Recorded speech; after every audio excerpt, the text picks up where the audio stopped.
All right, so moving from the session, let's talk about Samurai, or as I'm gonna call it, Lu Samurai. If you are a film buff, you'll know exactly where I'm coming from with that, right? But yeah, this is the newest record from Chicago's own Lupe Fiasco. I've talked about, technically the only album I've really like reviewed in full detail was his first record, right? Food and Liquor, right? That was with Randerson Beckett, who's a huge fan of Lupe. Actually, back in 2022, his favorite record, like number one for him, was Drill Music in Zion, right? Which was an album that I enjoyed and it made it to my best of list. But I didn't have it as number one. I didn't even have it as number 10. I had it somewhere, I think it was within the 15 to 25 bracket. Because, yeah, we was doing top 25 stuff back then, right?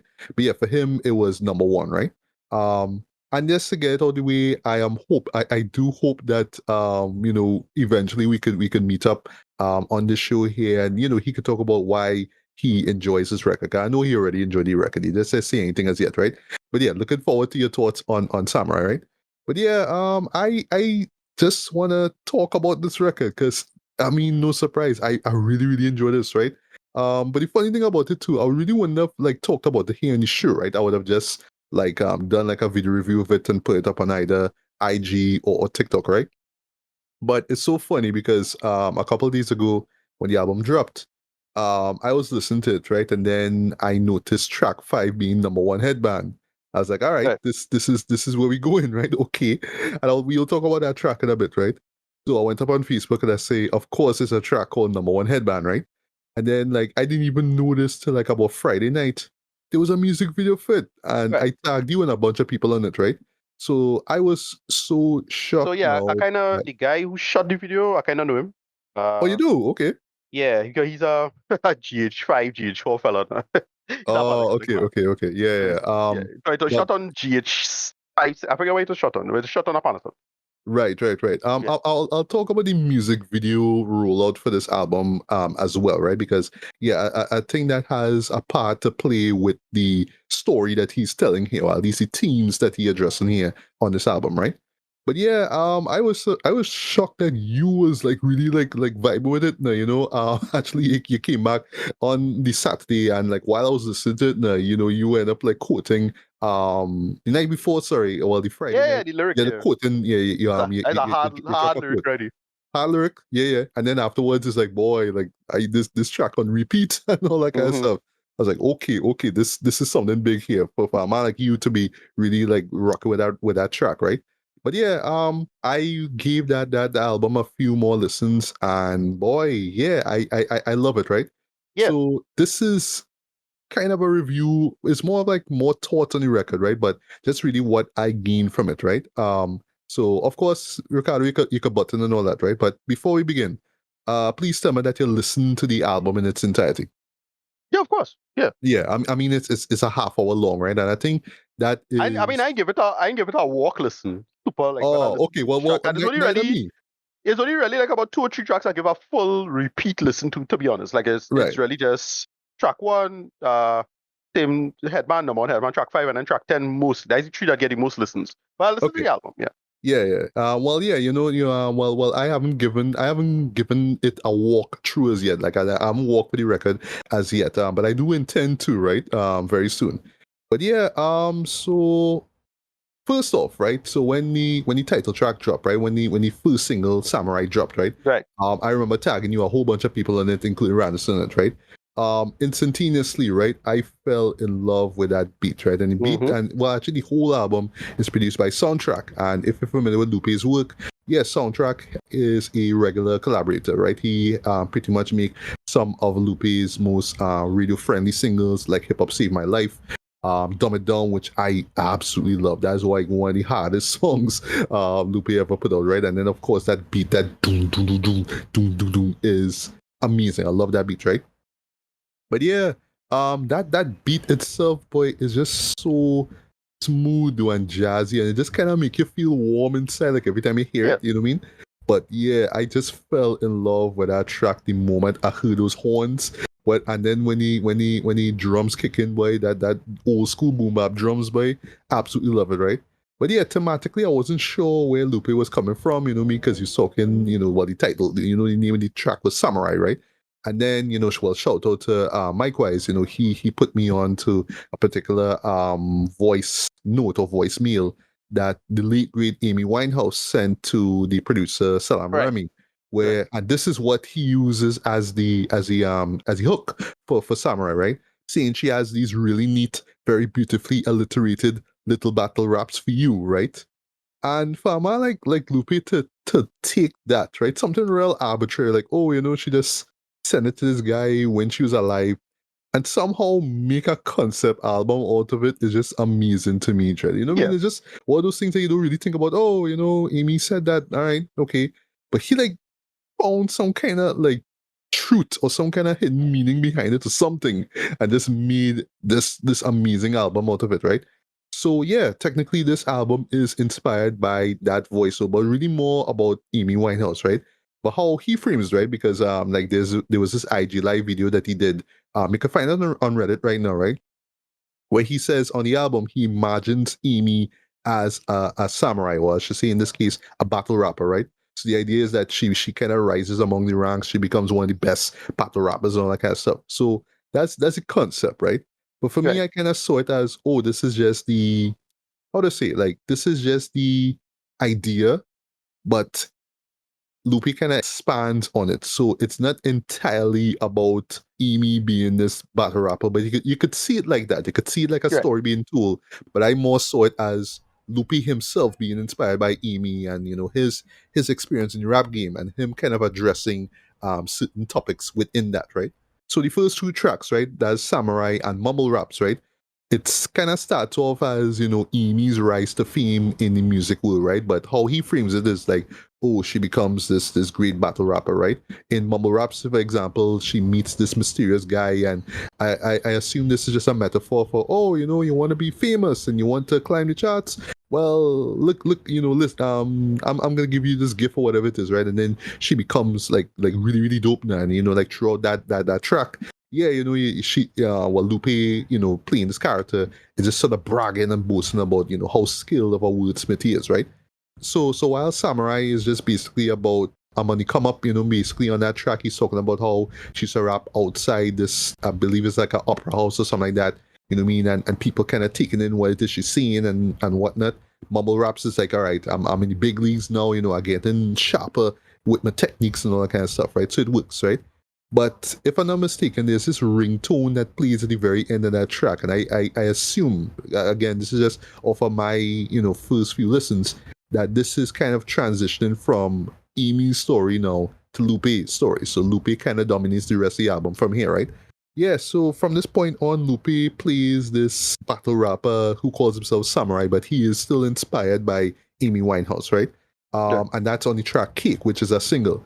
And, you know, going back to, you know, music videos now, I love just the simplicity of that video, which is just basically, yeah, just a behind the scenes, just like him in a music video, like a music video, sorry, being filmed. And that's what it is, right? But it's kind of just there to show, yeah, it's kind of all smoke and mirrors in the end of the day. It's all a performance. That's really what it is. Even when Lupe is bragging and boasting, yeah, he's bragging and boasting throughout this, right? You know, it's like, yeah, you know, I mean, look at all the things I've done, but this one takes a cake, right? That's the hook. It's one of the catchiest on this record here, and you know, he just sort of flexing, right? But that's what it is. But there's a line where he says, well, did he do it or didn't she? Who are you mentioning? Lou will a dual identity, dueling enemies. So I kind of saw that as, you know, sort of like a little meta take on, oh, you know, is Lupe singing about himself or is he singing about Amy? But I see it as he's rapping about himself, but he's still being inspired by Amy, right? So is that whole thing about, is he rapping about himself or is he rapping about Amy Winehouse? You know, this weird character thing, right? So I really dug that, right? But to me, thematically, they are one and the same, right? But you know, basically, he's also comparing her rise to fame to his rise as you know, in the mainstream, right? When it comes to his raps and whatnot, right? And yeah, Cake at the end of the day is just this victory lap, right? It's just him kind of flaunting and flexing and all that kind of stuff, right? But it totally works. So I don't know if you have any thoughts on Cake in particular. Yeah, I listened to track too much, but it was I kind of gathered that piece of it of, all right, yeah, this one just relaxing, but also at the same time, there's kind of like, all right, as you put it, a victory lap, it very have a in between it, of him just, he not in the stress mode. That's all I kind of get from it. Yeah, exactly. Also, points for the very end of the video with him actually eating cake. I thought that was really clever. That was a nice little bit of humor there. That really works, right? But then up next we have Palaces, right? And I love how that track just sort of rips through all the flexing from the previous tracks, right? And it's just pretty much showing, yeah, these music gods, these people that we put on pedestals are human, just like all of us. You know what I mean? They are flawed individuals, right?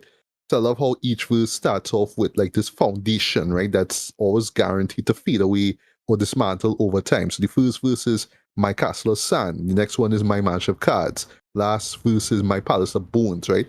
And it kind of, I also saw it as relating to Amy's troubled career, right? Because yes, we love her music and all that kind of stuff. Well, to be honest, I'm not the biggest fan of Amy Winehouse, right? I know I was not a big fan, but I get why she her important. No? Exactly, especially when it comes to like the resurgence of jazz in the 2010s, right? Yeah. So yeah, right. But like, look at the troubled career she had, right? She had this history of like substance and drug abuse, right? Yeah. But still, her music is revered to this day, even though it came from somebody who was deeply, deeply flawed, right? And that is one of the themes that that Lupe is exploring here. Now, it kind of kicks off with this, right? And then, well, track 5 is your song, your favorite song ever, number 1 headband, right? And just when I saw that title, I was like, all right, I know where he getting at with this, right? Of course, if you're an anime fan, this is a reference to Afro Samurai, right? Right. Which is where, it's just these badass samurais, right? But the one with the number 1 headband, that was voiced by, by Ron Perlman, right? In the anime. Yeah. He basically is untouched. He's the baddest samurai here, right? But then you have number 2, who is voiced by Samuel Jackson. Yeah. Who want to avenge his father because the guy who rocked the number 1 headband, decapitated Afro's father and took the band, right?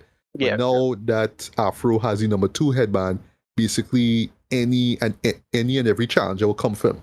So there's no rest for him. You know what I mean? Wherever he goes, there will always be challenges for him. But nobody will challenge the number 1 guy unless he is number 2. So only the number 2 can challenge the number 1. It's a weird concept, but in the world of Afro Samurai, it works, right?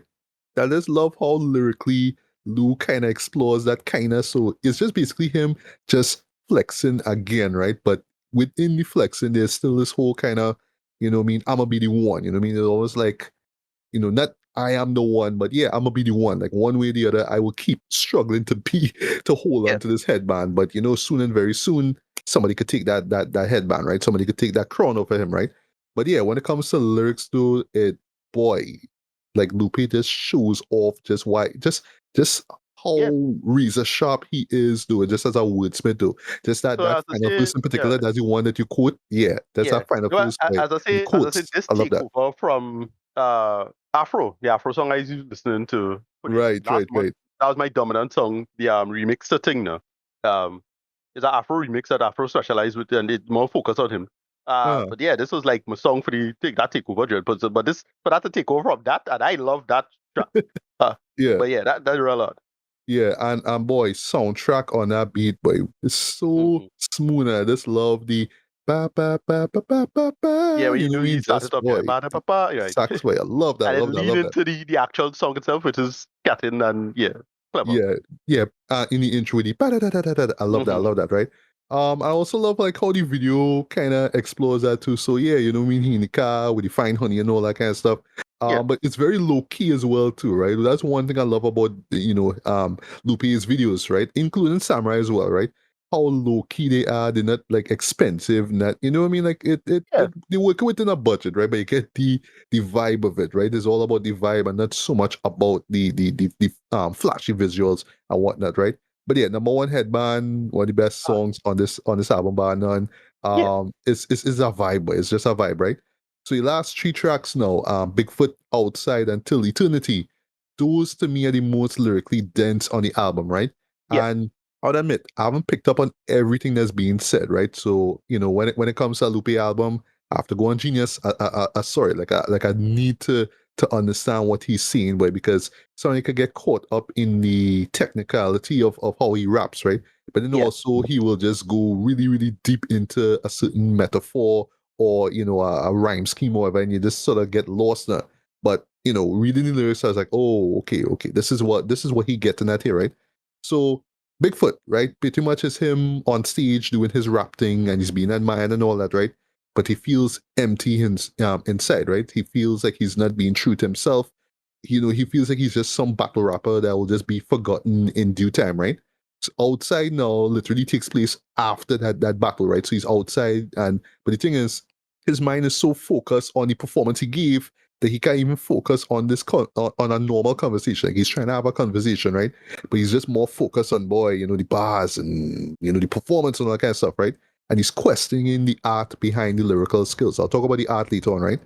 And then our final track, Till Eternity, your favorite, well, third favorite track here. That's when he understands that there could be art behind the craft, right? So for him, at this point in time on the record, at the end of the record, yeah, being the best is kind of boring. Is he tired of it, right? So like a samurai, there's a point in time where eventually you kind of just get tired of fighting. You know what I mean? It's not like you're weak or whatnot, right? Like yeah, you're still skilled, right? You could still do your moves and whatnot, right? But after a while, it's just like, yeah, like why bother? Like, you know what I mean? There could be other things I could be doing with my life, right? So like that now. But then now when you think about Lupe himself, right, who isn't who's an indie artist right now, technically, right? Remember he used to be with Atlantic Records, but then shenanigans happened, so he's indie now, right?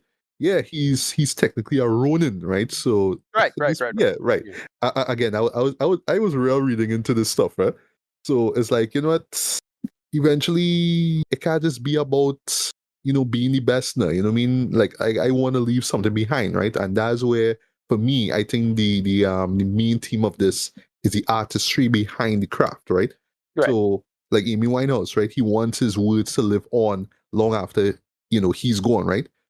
She passed away at age 27 and people still are inspired by her lyrics. They still want to be like her, right?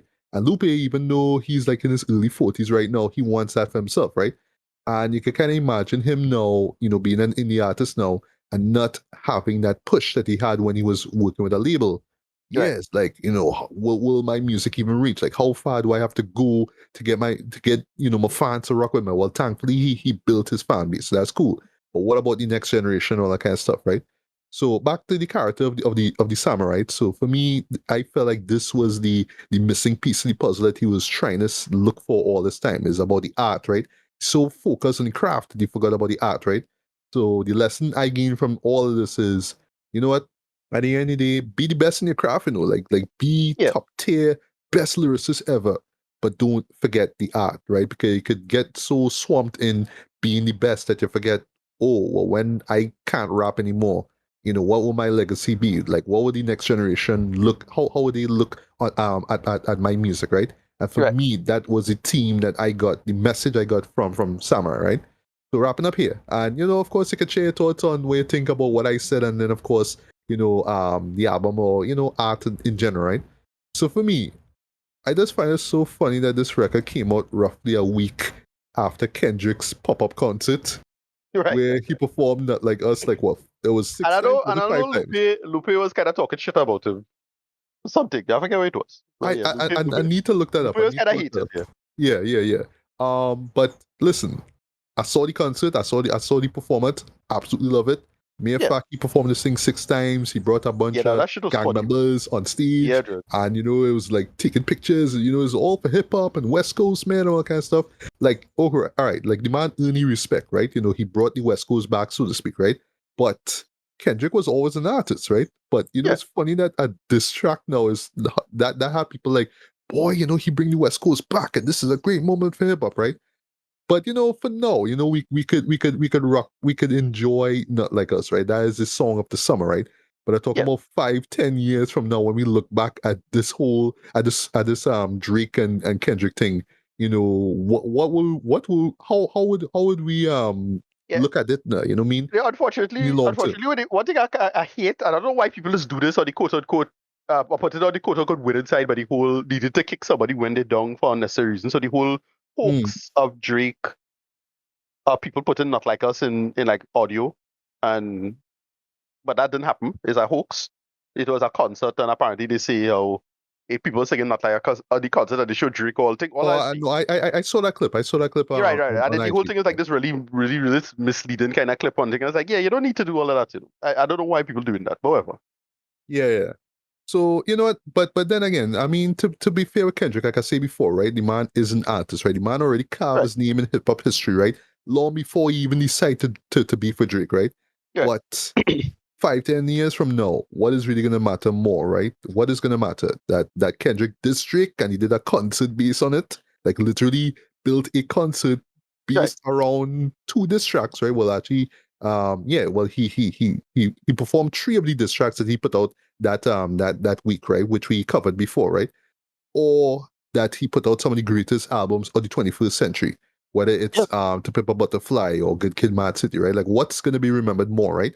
Um, and yes, he is a master craftsman when it comes to rap, right? But will his music be revered long after he's gone? That's something that he talked about at the end of To Pimp a Butterfly, that track Mortal Man, where he says, "When shit hits the fan, is he still a fan?" That's what he means, right?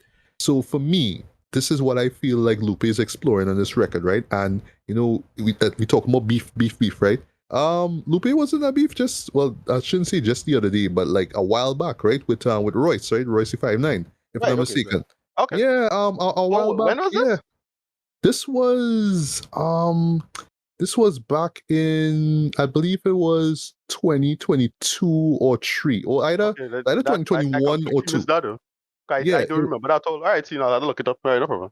nah, it was weird, right? In Okay. the sense that it was mostly Lupe on IG Live, Right. just talking to your friends about, boy, talking about goats and best lyricists alive, and it was weird. Like I'll never forget there was one where Lupe literally woke up and he was like eating cereal, and he just like talking to your friends about what Roy say, and it was weird though, right? Okay. But at the point in time, I was like, oh, it's like, oh, they're getting Lupe man, but it's Royce too, like, one of the most underrated MCs out there, right?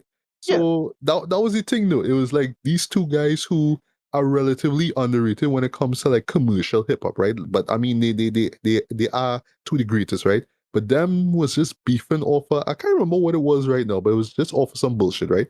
But I feel like that was the genesis of Samurai, right? So instead of Lupe putting out a Not Like Us, not saying that he did, but you know what I mean? Like, but it wasn't as big as Not Like Us, right? It was like, I Right. know they put out diss tracks, but it weren't as big as what Drake and Kendrick were doing. Yeah, Lupe decided as well, let me just make an album and kind of explore this, right? The whole idea of wanting to be the best, and because you're in this sort of using this platform, it's all about being the greatest. So part of being the greatest mean I'll have to be able to decimate MCs. I have to be able to cut them down Right. to size now, you know what I mean? So is going just to use the samurai metaphor, yeah, you know what I mean, it's about being challenged and chopping heads off, and just being the best warrior, so to speak. Now, that's what it is. But it's interesting that he also frames it with Amy Winehouse, right? And what she said. Because yeah, when you think about Amy Winehouse, you wouldn't think of her as a battle rapper. You certainly wouldn't think of her as a samurai. And Right. yet, Right. Right. Lupe just saw this thing and heard this thing and say, you know what? I can make something out of this, you know what I mean? And this is exactly what he did, right? So yeah, at the end of the day, this was really deep, though, and I know there's a lot more, little elements that I may not have picked up on with the 4 or 5 listens that I give it. But yeah, dude, there's so much depth in this like 30-minute package, but I was really surprised by it, right? But it's really the theme of the artistry behind the music, though. That is what really drew me in, right? There's this whole idea of being the best lyricist or being the best singer or whatnot, right? But then, okay, I'm the best, but now what? You know what I mean? When I Right. die, would it matter if I had the best bars? Would it matter if I came up with the catchiest hooks, right? What about my artistry? Is it artistry? You know what I mean? It's not like us artistry. You know what I mean? It's Right. that kind of thing, now. So there's a lot to really unpack with this, though. But I will say this, right? Compared to drill music and Zion, it's a more accessible album, right? Right. Just sonically, soundtrack with them beats by. And you can really tell that they were drawing from Nuja Bass as well too, with these Yeah. really smooth, really like jazzy, laid back cuts. So this is kind of shit like I could rock back to on a Sunday night and this vibe to like, dog, number one headband, I could vibe to that before I go and sleep. You know what I mean? Yeah. Palaces, Tilly to the T, songs like that. Even Samurai as well too, right? And also just going back to accessibility again. Just the beats though are just so catchy and vibrant though. Like I would say, both Samurai and number one headband are certified summer jams. Like they're not gonna be like all over the radio and whatnot though, but they will be on my playlist. Like I do even have like a summertime playlist. Yeah. But dog, I will be vibing with to these two tracks in particular. Yeah, through the summer, man. And I also like to, when it comes to Lupe, he's very dense when it comes to the wordplay and the meanings and the messages and all that kind of stuff, right? But you could still listen to it and vibe out it and have fun with it without really thinking too much into what's being said. You kind of get the gist of what's going on with the tone and the vibe of it. But it's not like, oh, you have to sit down and like really like figure out, oh, this is what he mean and blah blah blah. It's not really like that, right? But you could tell, and just wrapping things up, right? He said that this was his most personal album to date. Just thinking thematically what he's addressing here. Yeah, it really does feel like that, right? There's this whole idea of, you know what, it's cool that you regard me as one of the best lyricists, and I work my ass off to be one of the best, right? To be the best in my craft, right? But what's next after that? Like, okay, like I prove myself. What's the next step, right? Right. And that is where, for me, I think artistry is the next step. You know what I mean? Taking risks, taking creative risks, like what he did, like literally taking a voice note from a legendary musician and crafting a great album out of it. Like nobody would think about that, right? And yet he did that, right? And yet still challenging his fans, challenging new fans and old, you know what I mean? And coming up with something really thoughtful and thought-provoking at the same time, right? But yeah, I talked long enough about this. I absolutely love this. I do hope by year's end this will be in my top 5, but right now it is in my top 5, right? But yeah, I absolutely love this record. It's one of the best of 2024. So Ricardo, while I take a little break from a ramble, yeah, any thoughts on my thoughts on Samurai? Just what you think about the record as a whole.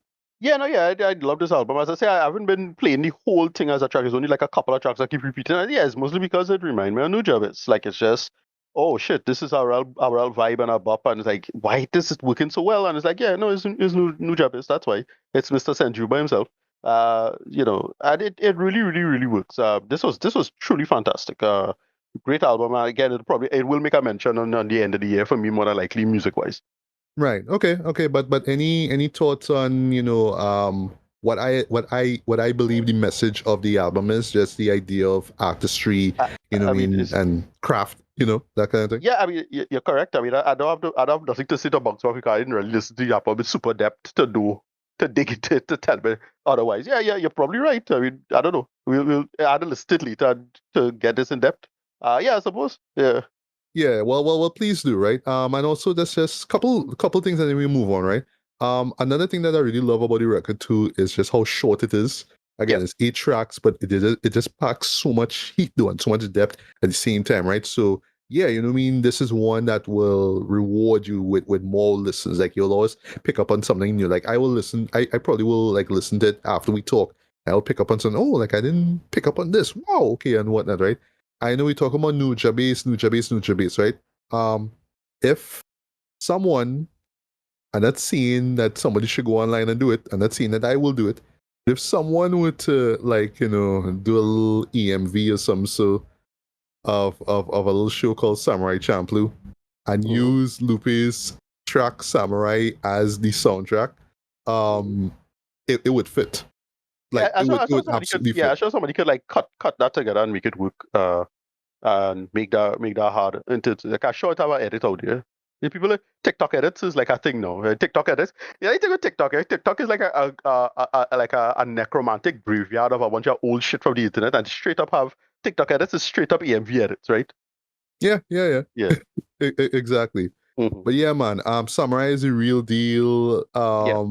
Boy, I'm just glad that I was able to talk about this though, because there's so much to gain from it as well too. But yeah, you know what I mean? This came out at the perfect time, and I really do hope that people like listen to what's being said here. I mean, yes, the vibe is great and the beats, knock, right? But yeah, there's a lot of depth and meaning to what Lupe is saying, right? And of course, there's always genius, if in case you get lost or whatnot, right? But yeah, again, one of the year's best albums. Definitely check out Samurai. Mm-hmm.